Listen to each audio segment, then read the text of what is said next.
আমরা এখন আছি বিজন বাড়ির এক রিসর্টে। তোমরা তো এই ভিডিওটা দেখে বুঝতেই পারছো জায়গাটা কতটা সুন্দর।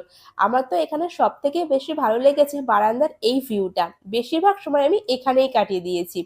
যাই হোক, তোমাদের ঘরটাও একটু দেখাই। দেখো, এত বড় একটা ঘর আমাদের ছিল, তারপর খুব পরিষ্কার পরিচ্ছন্ন, মানে একটুও কোথাও নোংরা নেই এরকম ঘরটা রয়েছে।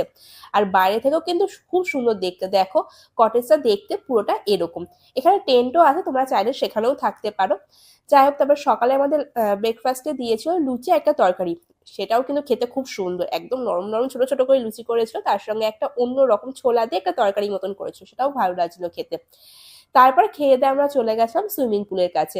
এরকম সুন্দর একটা সুইমিং পুল এখানে রয়েছে। চারজনই আমরা নেমেছিলাম, কিন্তু বাপি ঠান্ডা লাগছিল বলে বাপি আগে আগে উঠে চলে গেছে। তারপর আমরা তিনজন মিলে অনেকক্ষণ ধরে মজা করেছি। তোমরা ভিডিওটা দেখলেই বুঝতে পারবে কতটা আমাদের এখানে মজা হয়েছে। আমাদের তো এখান থেকে একটু যেতে ইচ্ছা করছিল না, এত ভালো লাগছিল। লাস্টে বাপি এসে আবার ডেকে নিয়ে গেল।